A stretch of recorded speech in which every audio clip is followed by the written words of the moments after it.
Sometime today you ate, and whatever it was, I bet it wasn't the exact same thing you ate yesterday. A tiny, forgettable act of variety you didn't even think about, and the single oldest reason your species is still breathing. You don't think of eating as a decision. It's a craving, a schedule, whatever's in the fridge. But every time you swap one thing for another, you're doing something almost no other predator on Earth can do. You're refusing to commit. You're keeping your options open. And that is exactly what the most successful humans who ever lived forgot how to do, right before they vanished off the face of the planet. Here's the story you were told. The Ice Age was one long, grinding freeze. Fur-wrapped humans huddled in caves, barely clinging to life, until the ice finally lifted and the survivors walked out into a warmer world. Cold as the villain, humans as the underdog, survival as the happy ending. Almost none of that is true. The people who died didn't die because they were weak. They died because they were the best. The deadliest mistake Ice Age humans ever made wasn't losing to the cold, it was winning too completely, becoming so perfect at one thing that when the world changed, they had nothing else. You think the cold killed them. It didn't. You think they were the weak ones. They were the strongest. You think the survivors were the great hunters. They weren't. And the question that's going to pull you through the next 10 minutes is this. What actually killed the greatest hunters who ever lived? The ice, the animals, or a mistake they made with their own hands? To find out, we climb down through deep time, station by station, until we reach the exact moment the trap snaps shut. And it doesn't start in a frozen wasteland. It starts in a heat wave. Roughly 14,000 years ago, the world got warm. And that was the problem. We know the date almost to the year, and we know it from a place you'd never expect. The ice of Greenland, drilled 2 kilometers down. Each layer is a single year of ancient snow, stacked like tree rings, and around 14,000 years ago those layers scream. The temperature doesn't creep upward, it jumps, as much as 10 degrees in a span so short it may have been a matter of decades. Picture the last ice age exhaling, glaciers pull back, tundra explodes into grassland, rivers run fat with meltwater, and the herds, mammoth, horse, bison, reindeer, thunder across a green open world, food everywhere, on the hoof. This is the golden age nobody tells you about, a stone age boom. Humans thriving, doing absolutely everything right. Which is exactly what should terrify you, because doing everything right is how the trap gets set. And humans did what humans always do when there's plenty. They leaned in. Why waste time digging roots and cracking snails when your neighbor is bringing down a 2-ton mammoth? The warm times rewarded the specialist and punished the generalist. Every incentive pointed one way. Get faster, deadlier, more focused on the giants that fed everyone. And here's the trap. It was never the cold. It was the comfort. Because a species that adapts perfectly to good times has quietly bet everything on the good times lasting. You feel that pull yourself every time life gets easy and you stop keeping a backup plan, which is exactly when it's most dangerous. But they had no way of knowing that yet. And then they built the perfect weapon. Walk into the dirt near Clovis, New Mexico, and you're standing at the birthplace of a legend, the Clovis Point. Forget everything the word arrowhead makes you picture. This is a work of art disguised as a killing tool. Long, leaf-shaped, flaked razor, thin on both faces, with a groove chipped up from the base so it could be lashed tight to a spear. To make one, you strike a single perfect flake off a nearly finished point. One wrong tap and the whole thing shatters. Hours of work gone. Modern experts who've done it for decades still fail constantly.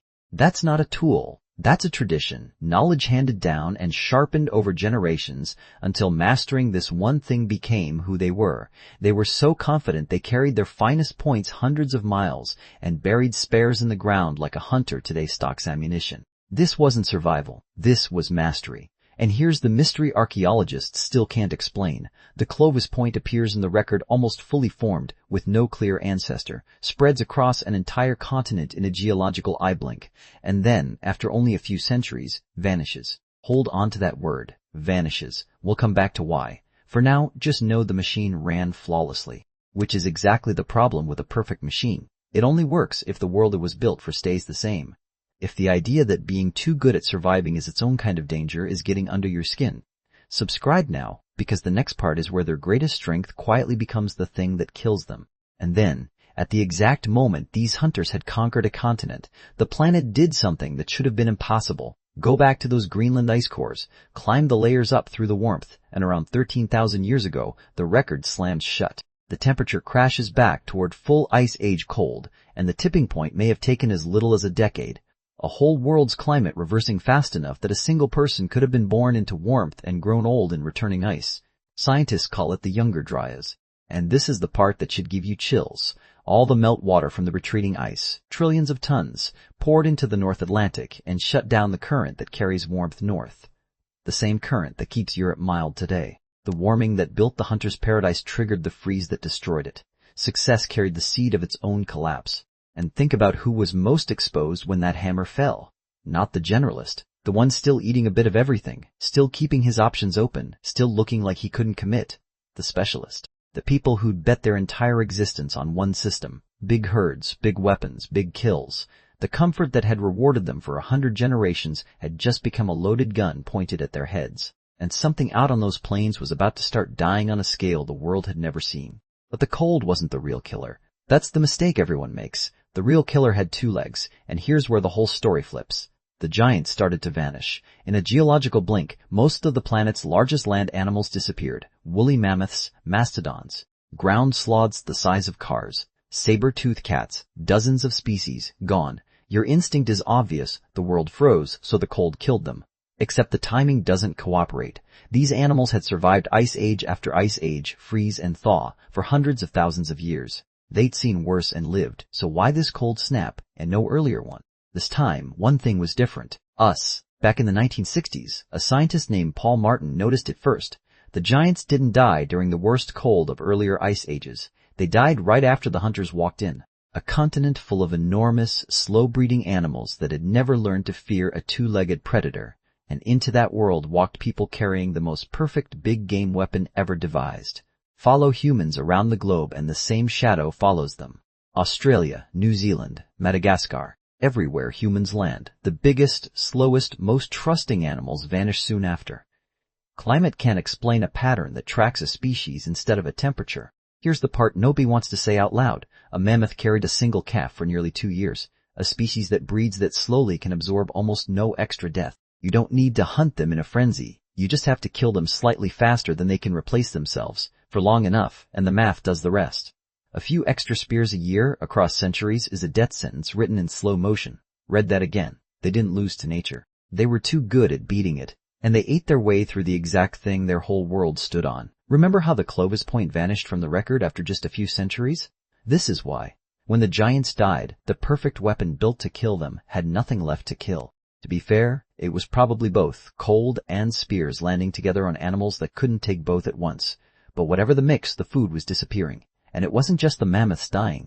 Close your eyes and stand there for a second. Endless golden grass to the horizon, the ground shaking under a million hooves, the air thick with breath fog and dust, and the low rumble of the biggest herds Earth has ever held. Now watch it go quiet. It wasn't just the animals dying. It was the entire machine that made them. A single grassland the size of a hemisphere, the Mammoth steppe, mapped best by a researcher named Airedale Guthrie, a frozen Serengeti wrapping the top of the Earth, ran on those herds. Pull enough animals out, and the loop breaks. The grass gives way to moss. The tundra advances, and this time, when the ice pulled back, the great grassland simply never came back. The most productive world the cold ever built was switched off, permanently. And here's the fact designed to break your sense of time. Some of the mammoths held on. When the last of them finally died, the Great Pyramid of Giza was already old. Let that reset everything. You picture mammoths with cavemen, with a world impossibly far from ours. But the final ones outlived the Ice Age by thousands of years, outlived the birth of farming, outlived the first pharaohs. While scribes carved hieroglyphs, mammoths still walked the earth. They walked it on a single remote Arctic island, cut off, a tiny population breeding only with itself, and generation by generation, harmful mutations piled up with nowhere to go. Their sense of smell, their fat metabolism, the machinery of their own bodies quietly corrupting from the inside, not killed by a predator or a winter, poisoned by their own shrinking gene pool, a candle burning down in a sealed room. The most iconic animal of the entire age didn't go out with a hunt or a roar. It just dwindled, on a rock at the edge of the world, unwitnessed, thousands of years after everyone assumed its kind was already gone. Sit with that for a second. Every one of them was finished. The perfect predators, the perfect prey, the perfect frozen world that made them both. And yet you're here, descended from someone who lived through all of it. So who survived? You'd bet on the champions, the master hunters, the perfect spear. You'd be wrong. Not the champions. Remember the fool? The one still cracking snails and digging roots and snaring rabbits while everyone else brought down giants? The one who never committed, who by every measure that mattered looked like he was doing it wrong? That fool is your ancestor, not the master of the perfect spear, the generalist. The human who could never quite be bothered to bet everything on one animal, one weapon, one way of eating. And when the giants vanished and the grasslands died and the perfect world came apart, that refusal to specialize stopped looking like weakness. It looked like the only survival strategy that ever mattered. As the big game thinned, human diets didn't collapse. They widened. Fish, birds, shellfish, seeds, nuts. The trash of the old world became the treasure of the new one. One group of these generalists kept their options open so completely that they settled down among wild grain, started grinding seeds, and backed almost by accident into farming, into villages, into everything that followed, into you. So here's the deadliest mistake Ice Age humans ever made. It wasn't fighting the cold badly. It wasn't weakness. It was the opposite. It was mastery, becoming so beautifully good at one thing that they forgot how to do anything else and staked their whole existence on a world that had promised them nothing. The cold didn't select for the strong. It selected for the flexible, and flexibility never looks impressive in the moment. It looks like indecision, like dabbling, like a failure to commit, right up until the world changes. And it always, eventually, changes. Which brings us back to you, and to something you did in the last day without a flicker of thought.